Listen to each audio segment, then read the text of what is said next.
Please join me in welcoming our speaker for this session, Tanuja Pradhan, founding team member, ClarityX. Can we please give a huge round of applause?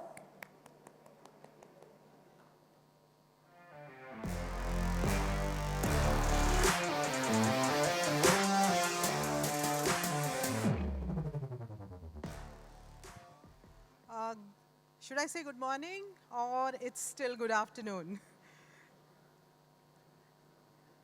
Good afternoon, everyone. I hope everybody is awake. Food can kill. Definitely, it can kill the presentation also. So let me start with the video first. Can we have the video, please? Expanding a business isn't just about finding a location, it's about choosing the right one. That's why retailers are turning to geolocation intelligence for smarter, lower-risk expansion. It's all about bringing science to your network optimization and expansion planning. How does it work?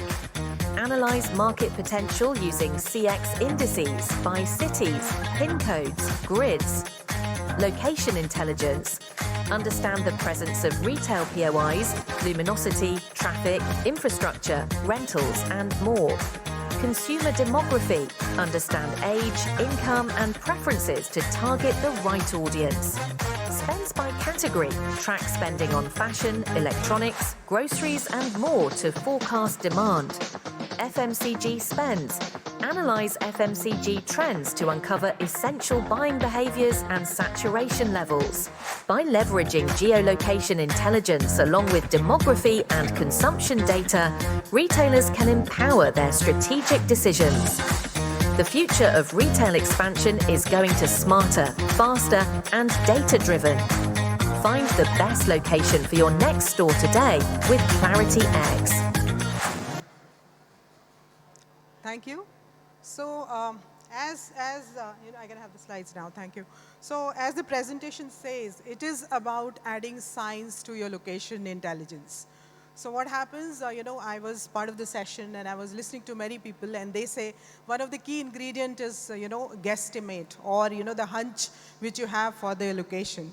What we do here is, actually validate those hunch, validate those guesstimates which your sales team has done on ground basis their, experience. About me, a quick introduction. I am Tanuja Pradhan. I am the founding team member of ClarityX, which is a sister firm of MAPIC India, which is 30 years old company. And I would say it's the sole competition to Google Maps in our country and anywhere in the world. As far as my credentials are concerned, I come from the industry. I have worked in CNW, JLL. I have worked in Nielsen as well.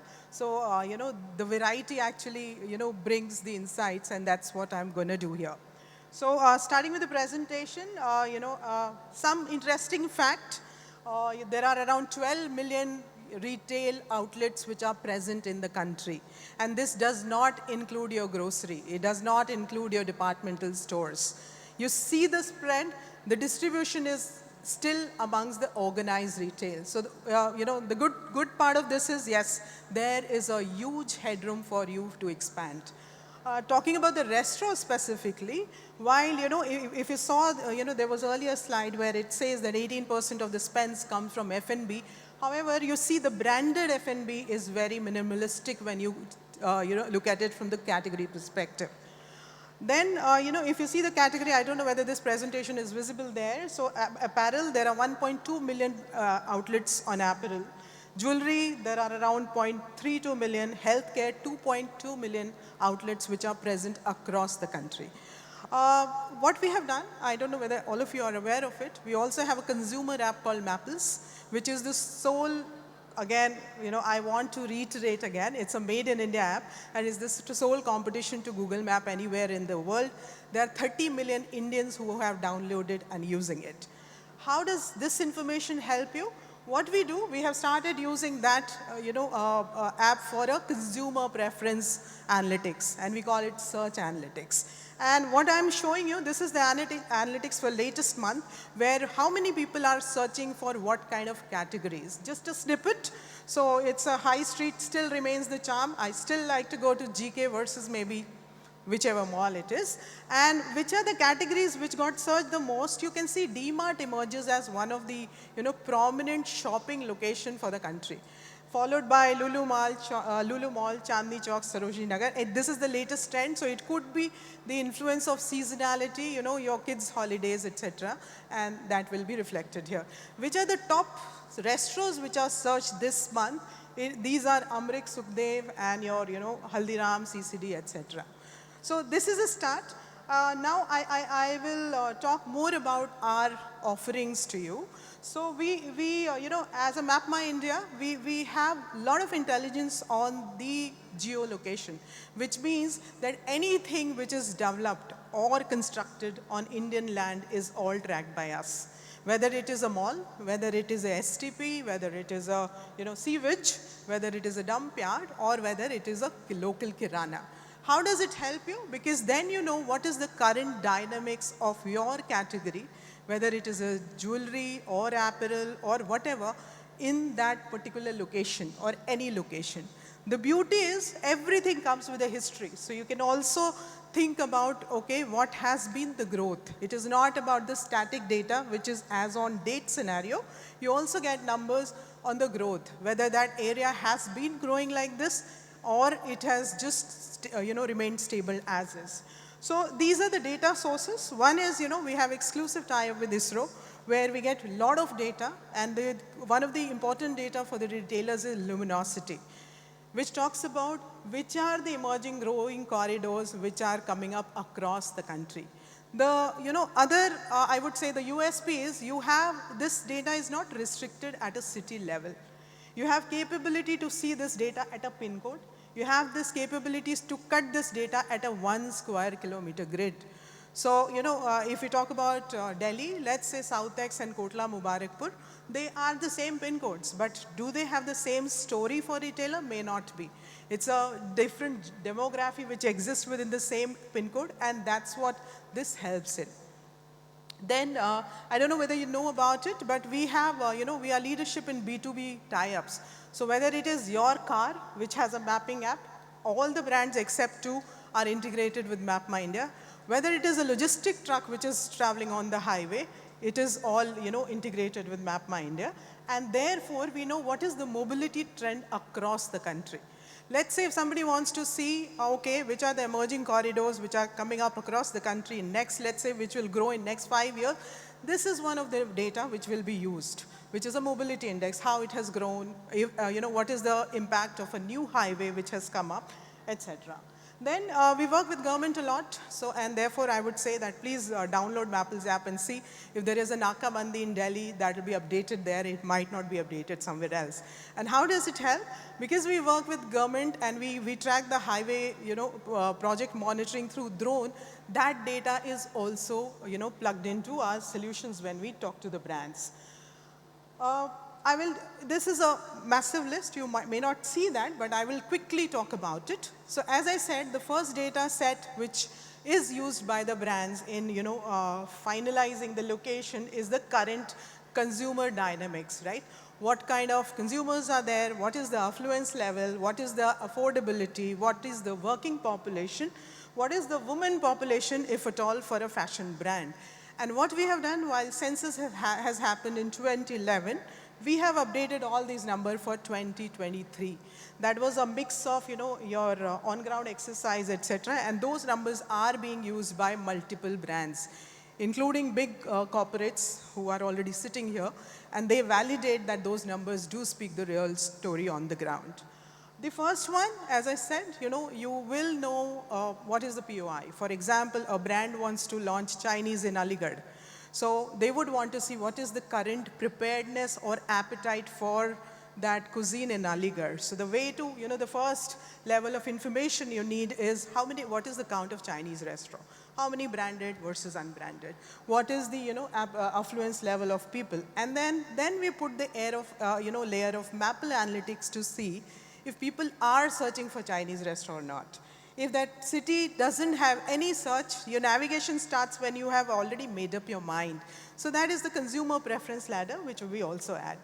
There are many things which we have added, which is very interesting, and that's like key to, many brand strategies. We work with many retailers. So for example, we have updated all the, credit card transactions in the country where you can see by PIN code what is the category spent. So think about a situation, let's say if it is in Nagpur, there's one particular PIN code, you want to see whether you want to set up a branded jewelry store, do they spend on branded as a category or not? So that tells you whether the appetite for branded, category helps or not. For, let's say, departmental store, talk about, food and grocery. We also have updated information on FMCG spend.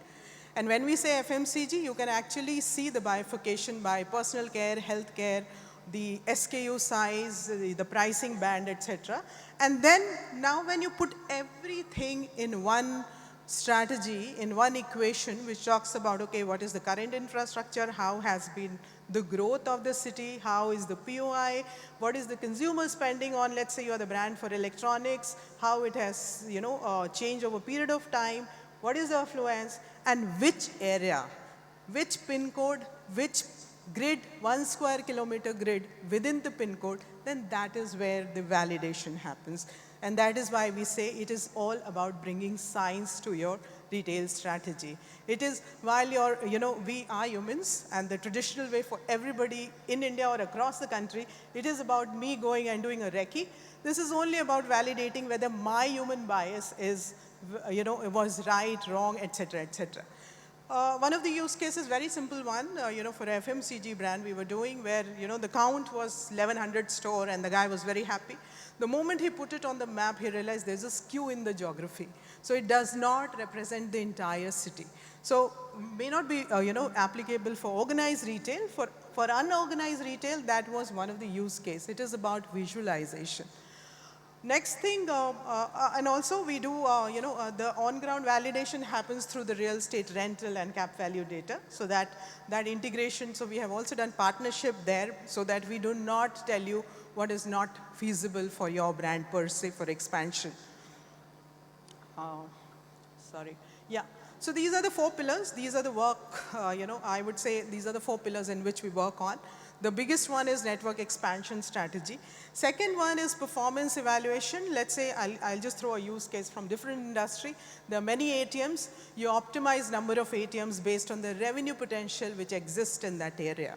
For retail brand also, we have done this optimization strategy where it was about, let's say, hypothetically, if it is a Jubilant Food and they have many stores in the area, have 4 instead of 5 and move the 5th one to another location, which is not very far. So second is optimization strategy. Third is cost leadership. It's mainly used for a supply chain dynamics because I was telling you that, we also have mobility trends. So we actually know what is the distance between X place to Y, which is the best route, which is the route where you do not have to pay toll. So that way we work with many brands on optimizing the route for your deliveries.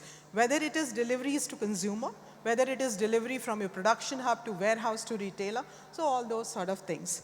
The last one, it's mostly, it's mostly for BFSI and BFC, where it is about, working on the risk areas. For example, if Amazon wants to deliver something and there is an order of iPhone from Dharavi, it is definitely not a normal thing, right? So based on the location intelligence, we have identified across the country which are the negative area where brands have to go with some certain caution.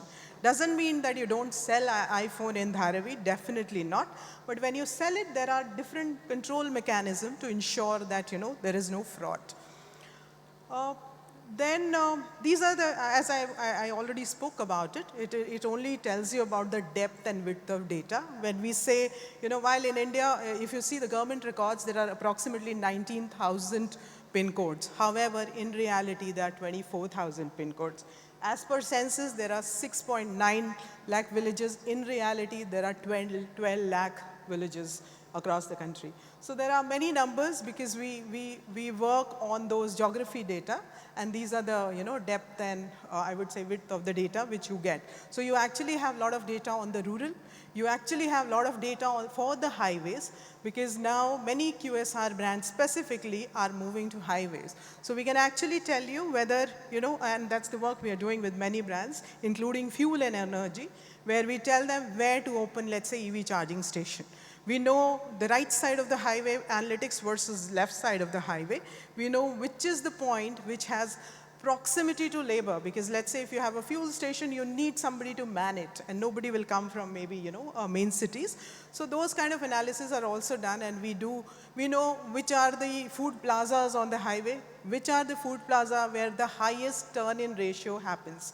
So those analytics can help, let's say QSR brands to put their, next move on the highways. These are just the data availability, as I said, and it is continuously updated. The beauty is, this data is real time. It is our proprietary data. We are not pulling it from somewhere else. It is not extrapolated. It is updated. So, that differentiates us. These are few of the location intelligence, strategies which we are talking about, and these are the most used by the brands. One is, your expansion strategy, your revenue estimation. We also do, so for a branded jewelry brand store, we actually did the revenue projection, where in 3 states, there is always a rule set of, success versus failure stores. So if you, let's say, hypothetically, if you said 10 lakh is my threshold for every month, we can actually tell you whether your store in that location where we are suggesting is meeting that requirement or not. If you have a rule set that, okay, there has to be a difference of 7 kilometers between two stores, even that rule set can be incorporated. The new thing everybody is talking about, quick commerce, whether it is FMCG, your test drives, your healthcare, your ambulance, everybody is talking about it. And we are working with all the quick commerce brands. What do we do? Let's say if it is Amazon and you want to cater to, let's say X number of societies, we actually tell which societies do you go to. Which society is close to your dark store, which can be serviced within 10 minutes. That's quick commerce. If it is 30 minutes, that society cannot be offered quick commerce. Which is the route do you take? Think of, bigger societies where you have 12 tower, one entrance. So, if somebody, the quick commerce guy will take 10 minutes to reach to your tower. So we do have capability to tell you that, okay, in this society, out of 12 towers, quick commerce can be given only to 4. The rest 6 do not meet the deadline of quick commerce. There are many things. We are doing assortment analysis also, because as I told you that we have data of expenditure spends by category. So you can see at a pin code level, what is the share of, let's say, F&B? What is the share of branded F&B within that? What is the share of brands, let's say peer brands? If I'm talking about, let's say, Flipkart, we can tell you by location, what is the share of Zepto, Blinkit, etc. put together. And that will be validation of, this information, whether you should put a dark store there or not. Then it is also about, let's say for this area, you should have more of grocery versus another area where you might have to have more of fashion apparel as well. So those kind of assortment analysis we are doing. We are also trying to do something on the ethnicity, because quick commerce works on local festivals the most. So we are trying to see which are the patches across the city which are certain ethnic skew. For example, in Bangalore, which are the areas where you might find Bengalis the most, and hence in Durga Puja, your assortment for that pin code will be very different. So those are the use cases. We do a lot of address verification. I'm not sure whether it is applicable for you, for banking, FMCG, for manufacturing setup. That is the most important thing, because in India, we do not follow the address token system. So if you have your retailer that long, if you have any sort of address for him, we sanitize for you. So that's also one of the use cases. These are a few things which are available. These are basically the delivery mode. You get a map ecosystem. Your deliveries happen on the map, and you can see anything at any point of time whenever you need. Let's say if you have access to entire India, you can plug in and understand what is happening. We have, as I said, these are, few of our apps. Maple consumers, we have inside dashboard. You want to give presentation to the management. You can retrieve all that information in the way you want to project. These are few things which are, these are readily available, product offering. We have tried to syndicate, to make a syndicate out of it. So we have ranked 788 districts across the country based on their hygiene in terms of economics, your social infrastructure, your financial appetite, etc., and those are ranked. All the 788 districts. So if somebody wants to, let's say, move in a new state, this is the first validation which they do, and then you add the layer of your category of retail, QSR, etc. Then, as I said, we also use our Maple Analytics. We have 30 million subscribers who are using it, and that is the one which we use for adding the consumer preference, because we do not do surveys. So it is through this Mapples, where it is about where is he going. That's the navigation. What is he searching? And that is what we have done. You can go to the website and you can see there is a interface which we have created where you can actually plug and play, and you can sort the location, search by time period, put the history on it, do the trend analysis, etc., etc. Okay, this doesn't move. These are the sectors. I already spoke about it. Rural, very interesting. Again, not sure whether it's relevant for your current organization, but we do have, we have exclusive tie with ISRO. So we get a lot of data on the luminosity. So first is luminosity. We also get a lot of data on the vegetation index, because for rural, or let's say smaller city, vegetation is a surrogate for affluence. So that is what we use. There is a data on the cattle stock infrastructure in the rural town. Kitni gaay hai, kitni bhains hai, etc., etc. There is a data on, what is the number of, feeder towns, how many rural towns are India, and what is the infrastructure readiness. What we have done, we have actually created a product called Rural Potential Index, where we have ranked, or we have given score for some 7 lakh villages as per census count on their potential for the category. So one is the generic. Let's say if somebody, a cattle stock marketplace guy want to prioritize rural in India from one state, that is the product they will use. That's it. So basically, we do not have a, one solution which fits all. While there are many, while we have tried to automate few of the offerings which are common for everybody, the hygienes of, infrastructure, the economic of that city, the financial infrastructure, health infrastructure, but majority of the time it is a curated solutions for the client. There is nothing called one fits for all, and that's what we do. And we do have a stall outside. Please do visit us. We have circulated some brochure on the tables. You do just go through it and let us know if there is anything we can help you on. That's it from my side. Hope nobody slept and I don't have to say good morning. Thank you. Thank you so much, Tanuja, for sharing the insights and that wonderful presentation. Ladies and gentlemen, can we please hear it for Tanuja once again?